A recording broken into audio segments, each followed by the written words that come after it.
একটা পারপাসফুলি একটা ভুল প্রচার করা হচ্ছে গতকালের সুপ্রিম কোর্টের অর্ডারকে কেন্দ্র করে। গতকাল মহামান্য সুপ্রিম কোর্টে 3 জাজেস বেঞ্চের সামনে যে মামলাটি ছিল, headed by the honourable chief justice of India, সেখানে নাকি বিষয়টাকে এমনভাবে উপস্থাপনা করা হচ্ছে যে ডাইরেকশন দেওয়া হয়েছে ডাক্তারদের জয়েন করতে হবে আজকে বিকাল 5টার মধ্যে। কোনো কোর্ট যখন কোনো ডাইরেকশন দেয়, সুপ্রিম কোর্ট বা হাইকোর্ট, সেই ক্ষেত্রে যেটা হয় সেটা হচ্ছে সেই ডাইরেকশনের যদি অবমাননা হয় কন্টেম্পট লাই করে। তো এখানে বিষয়টা হচ্ছে, এখানে কোনো সেই অর্থে যদি বলা হয় এটা কোনো ডাইরেকশন নয়। Supreme court has requested, supreme court direction দিয়েছে স্টেটকে যে যদি ওরা আজকে জয়েন করে তাহলে কোনো অ্যাডভার্সারিয়াল অ্যাকশন নেওয়া হবে না।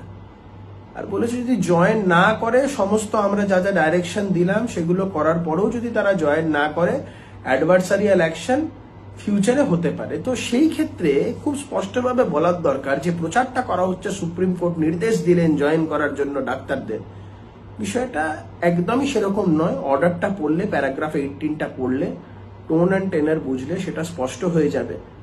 আমি কখনোই বলবো না যে ডাক্তারবাবুরা তারা কাজ করবেন না, রুগী দেখবেন না, কখনোই এটা বলছি না। কথা যেন আমার মিসকনস্ট্রু না করা হয়।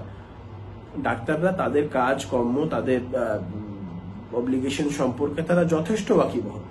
তারা তো শখে রাস্তায় বসে নেই, তারা একটা পারপাস নিয়ে তারা আন্দোলন করছেন। তারা যে আন্দোলন করছেন তার একটা নির্দিষ্ট পারপাস আছে। তো সেই ক্ষেত্রে দাঁড়িয়ে ডাক্তারবাবুদের উদ্দেশ্যে আমার এইটুকুনি বলা, অযথা ভয় পাবেন না। দাবি ত্যাগ এই চ্যানেল কোনো প্রচার করে না হিংসাত্মক, ক্ষতিকারক বা অবৈধ কার্যকলাপ এই চ্যানেল দ্বারা প্রদত্ত সমস্ত বিষয়বস্তু শুধুমাত্র একটি শিক্ষামূলক উদ্দেশ্যের জন্য। ধন্যবাদ। শুভেচ্ছা টিম আমার বাংলা নিউজ।